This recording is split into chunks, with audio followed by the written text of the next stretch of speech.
Hi, thank you for your interest in impact. This presentation will provide an introduction to benchmarking, including what you can and cannot do with benchmarks. It will briefly describe Brady Associates' history, the impact database's structure, and our unique and powerful peer group selection process. Brady Associates has been in business nationally for more than 30 years, and during that time we've done work with more than 10% of the hospitals in the United States, as well as with hospitals in Europe, Canada, and the Middle East. We are on the web at http://bradyinc.com, and if you've not already visited our website, I invite you to do so.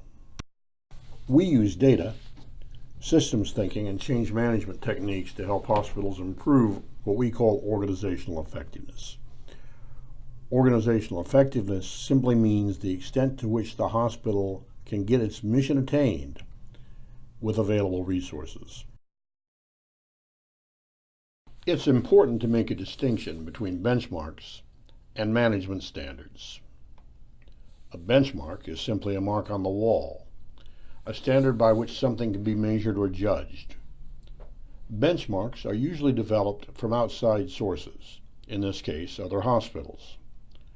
A management standard, on the other hand, is a target to manage by.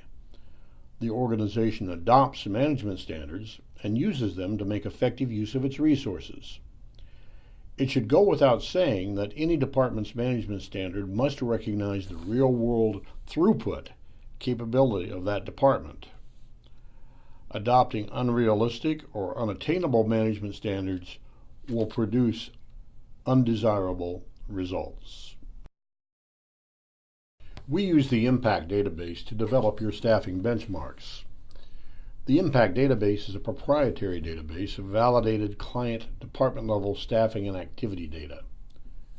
That validation process is essential to producing valid results. More than 60% of U.S. hospitals are operating with less than perfect management data sets. That is, they contain errors or inaccuracies. We cannot allow inaccuracies in our database, so we are obsessive-compulsive about data validity. Before any new client data are added to the impact database, we conduct individual structured interviews with each department head to assure identification of all department-level functions embedded within the department. Hospitals have gotten very creative about combining departments and embedding functions within departments that used to be in other standalone departments. The database is quite large, and it includes data for more than 750 hospitals, 24,000 departments representing 302 department types, so in addition to the interviews, the program contains validity checking algorithms that expect to see certain relationships in your data set, both within and across departments. If observed relationships fall outside the expected range, and that range will vary among hospitals of different sizes and types, impact will flag those data for validation.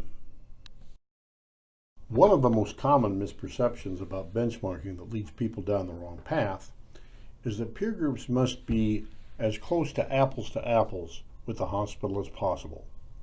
That's wrong on two major counts. In the first place, it's impossible.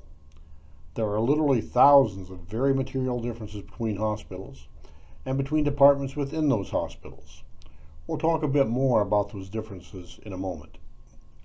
In the second place, it's not helpful. If you could develop peers that were exactly apples to apples with your hospital, their staffing and utilization would be exactly like yours too, so their benchmarks would look like you do now. What is helpful is to observe the range of staffing among peers that are trying to deliver similar services with similar workloads. It is those differences that open the doors to improvement. The key to impact's power is the recognition that hospitals and departments vary from one another because of intrinsic and elective characteristics. Impact defines intrinsic characteristics as those that describe the work to be done. For example, provide inpatient nursing care to an average of 30 adult med-surg patients in an urban non-teaching hospital with an acute average daily census of 65 and a case mix index of 1.3100. That is an intrinsic characteristic statement describing an inpatient nursing unit. Impact defines elective characteristics as those reflecting the choices the hospital has made in deciding how to do the job that intrinsic characteristics have defined. There are thousands of elective characteristics, but they all fall into one of four factor categories. Systems and work process factors.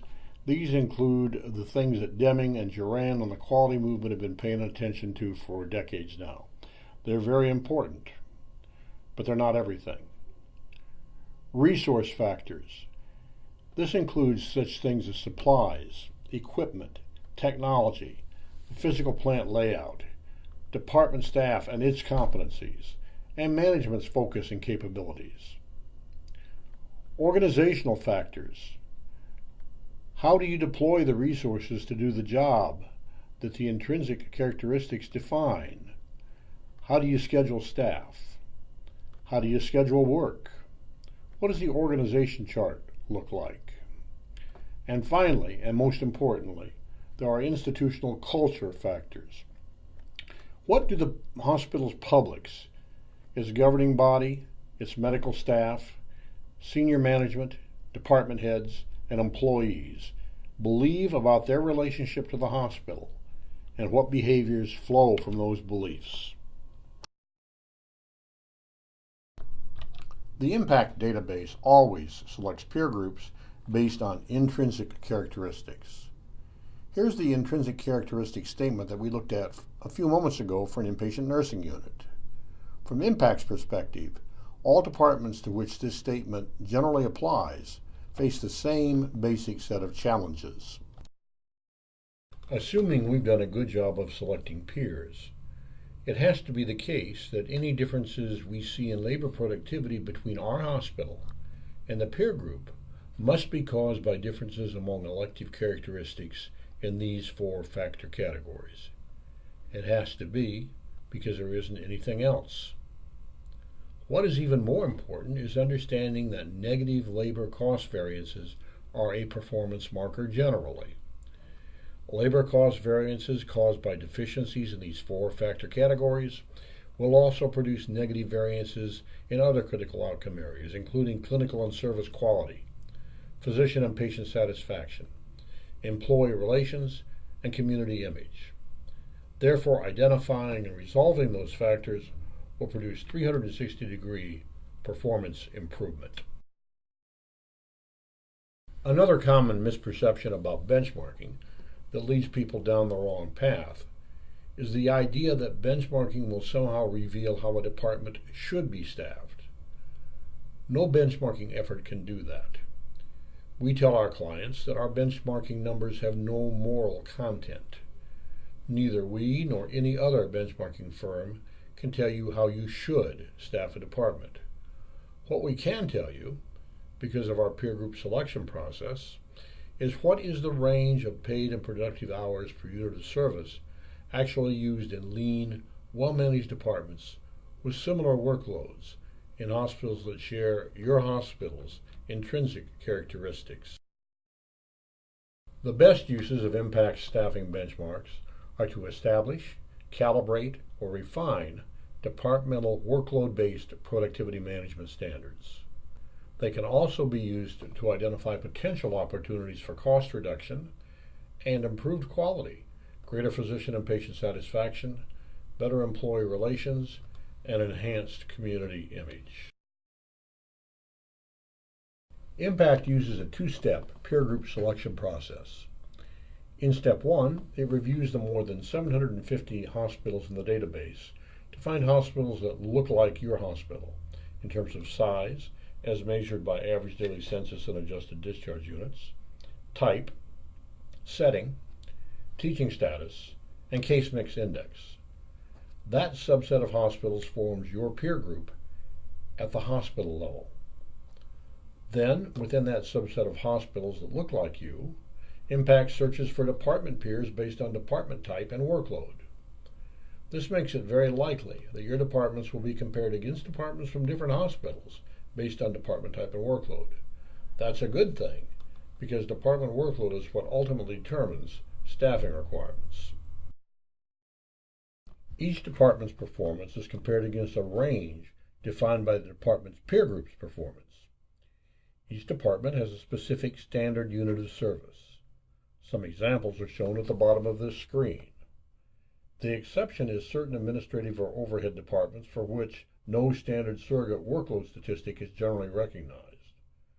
Those departments use adjusted discharge unit, a statistic developed years ago by the American Hospital Association, which converts outpatient activity into inpatient discharges using revenue as a metric. It does not measure productivity. It does permit a comparison of the relative labor investment hospitals are making in these departments. The top of the range, the least lean, is defined by the peer group's average level of paid and worked hours per unit of service. The bottom of the range, the leanest, is defined by the peer group's -1 standard deviation level of paid and worked hours per unit of service. Your impact staffing review will answer these key questions. How does the number of FTEs compare to peers, department by department? What's the range of paid and worked or productive hours per unit of service that we see in leaner peers? What's the annualized effect of variances on cost based on your pay rates? How does your use of overtime compare to peers? And finally, how does the productive or worked hours to paid hours ratio compare to peers? In most U.S. hospitals, productive hours are going to be somewhere between 87 and 91% of paid hours. If they come in much below 87%, you're not getting as much bang for your buck as your peers. On the other hand, if they come in considerably over 91%, that may mean that nobody can take a vacation or get any time off, and you could be looking at a stressed department. From start to finish, the process should take somewhere between 30 days and 6 weeks. It begins with an introductory kickoff meeting. During the kickoff meeting, someone from senior management at the hospital explains to department directors why the initiative is being undertaken. They then introduce us, and we walk through this PowerPoint that you're looking at the moment. We then have a period for questions. After that, we go directly into a series of 30-minute scheduled interviews with individual department heads. The purpose of those interviews is to give the department manager a chance to describe their department and some key things they think should be taken into account when we select peers. At the same time, the hospital is providing payroll and activity data for us to enter into the system for the validity check that we talked about earlier. It's important to note, too, that contract labor is also included in that data process. Once those data are in, we validate them for reasonableness. They are run through the impact program, and those validity checking algorithms check them out. Then peer groups are selected based on hospital and department characteristics. The report in draft form is prepared, and we review it with executive management before completing the final report and preparing it for delivery. What's next? Well, that depends. Most hospitals decide to perform a staffing review for two reasons. One, they want to make certain that their department level staffing standards are in line with current practices in leader hospitals. They may make adjustments to their standards in some departments depending upon results. Or they may want to identify opportunities for cost reduction or performance improvement. In that case, the hospital will focus its attention on those departments that appear to offer the greatest potential based on comparative performance and begin a structured, systematic effort to identify, prioritize, and resolve factors that are causing rework or otherwise creating unnecessary labor expense. Impact benchmarking is the first step toward constructive cost reduction and overall performance improvement. I'm Frank Brady. Call me today at 816-587-2120 and introduce your hospital to a brand new and very exciting future. Thanks for watching.